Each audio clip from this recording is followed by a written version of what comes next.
Philippines 1053. On this point, the rule is that defamatory remarks and comments on the conduct of acts of public officers which are related to the discharge of their official duties will not constitute libel if the defendant proves the truth of the imputation. And the last one, Mr. Chair, is De Leon versus People 776 Philippines 701. And I quote this: while petitioners' declarations may be offensive, they are not actionable by themselves.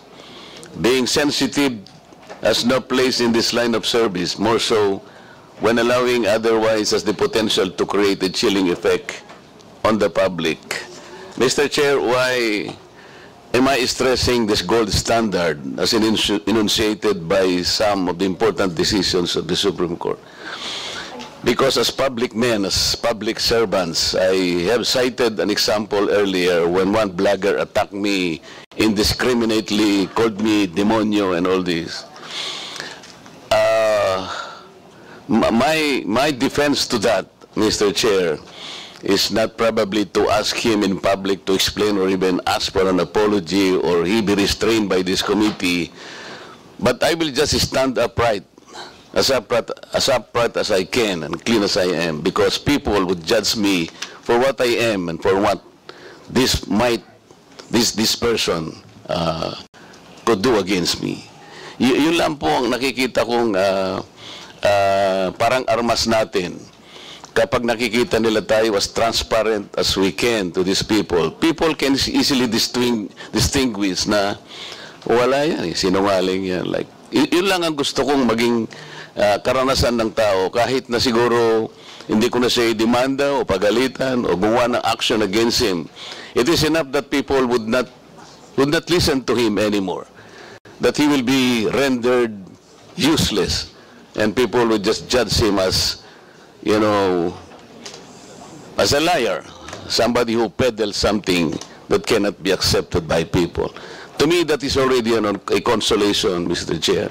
So kung ating pong mga vloggers ay maaring napapasobra po yung kanilang pagkikriticize sa atin, talaga kung minsan po ay ganon. We have to strike a balance between the public affairs, between the public issues that must be deliberated completely and in the light of an extensive discussion of public affairs of government. You have to strike a balance between the importance of these issues discussed in public and the hostile accusation that might arise from this. Yun po yung gusto ko po. May mga batas naman po tayo, once they attack us on a private side, ang sinasabi po ito very, very easily, that could constitute libel pagka-personal na po. Kagaya po nung tinawag niya po akong demonyo, okay, yun na po, personal na po yun. It's up to me to act kung gagamitin ko pa po yun. Pero sa akin po ay parang ano na lang yun. Katulad po nung nakaraan na pagdinig po, hindi ko makalimutan, isang abogado pa naman yun na nagbablog po na sinabi niya na huwag kayong maniwala sa pakulo at panliling lang ni Marcoleta. You were here, Mr. Chair and members, nung tanungin ko po siya, ano po ba po yung basihan ninyo na ako po'y nandin lang. Wala po siyang maisagot ng kahit ano. He is a lawyer and he was allegedly teaching in a very reputable law school. So yun po, Mr. Chair, pwede ko po siyang demanda ng, pwede ko po siyang padisbar, no? Iniisip ko lang po na pwede kong gawin yun because as a lawyer, ay maling-mali po yung ginawa niya because we have our own code na talaga pong pinagsisikapan naming itaguyod sa mga members po ng Philippine Bar. So, meron po tayong mga batas na umiiral, Mr. Chair. May libel, ando na po yung maring madisbar po yung mga kamukha namin na members ng Philippine Bar, na nasosobrahan na po yung sinasabi nila. Pero sa mga vloggers po na maaaring kinikriticize tayo because our conduct is public. Yung pagsisilbi natin is public. They need They need some kind of a medium. Nakikita po nila tayo that we should be as transparent and accountable as we can be. Sa akin po ay binibigay ko na lang pong isang karapatan para sa kanila. Wag lang po sana yung sumobra po na maging personal na po ang mga pangyayari. Maraming salamat po, Mr. Chair. Paalala lang po sa lahat, pakilapit po yung mikropono dahil may problema tayo sa audio.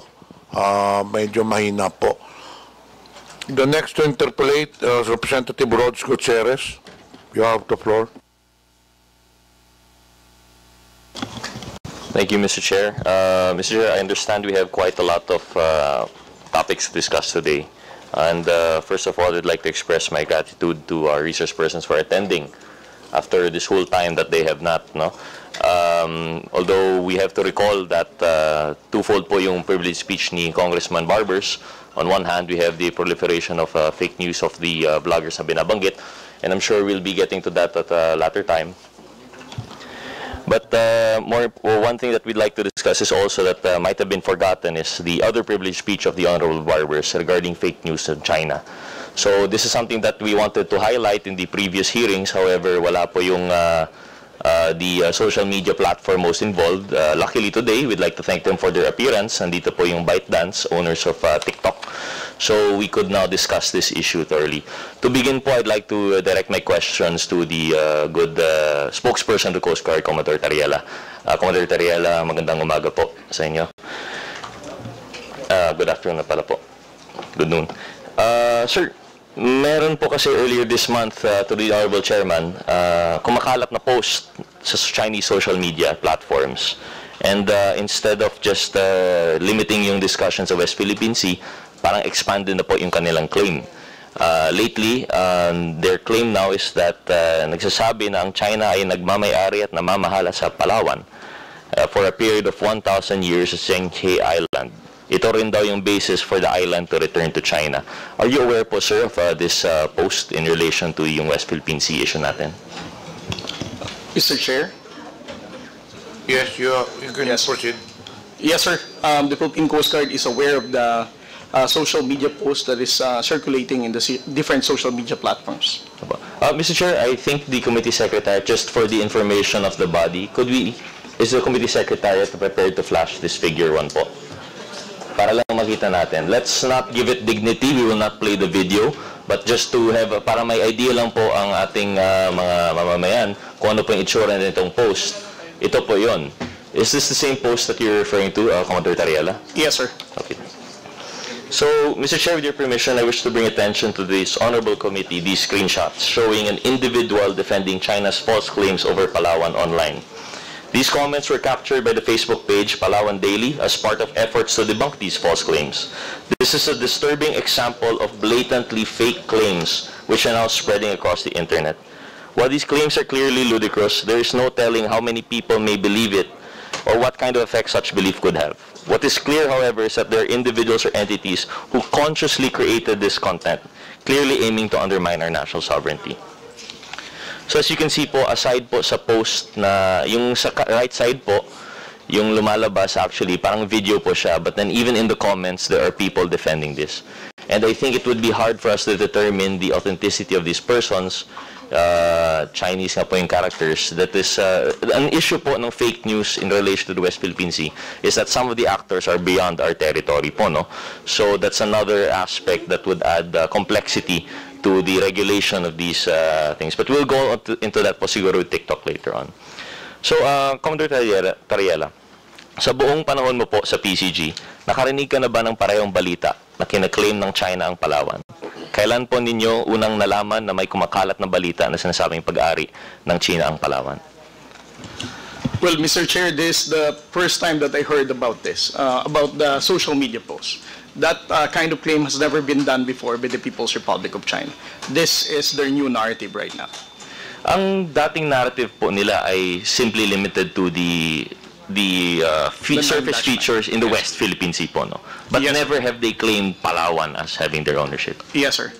At kung nakita po ninyo yung comment, kasama rin po yung isang comment doon, kasama na rin daw yung Luzon Island na inhabited daw ng China at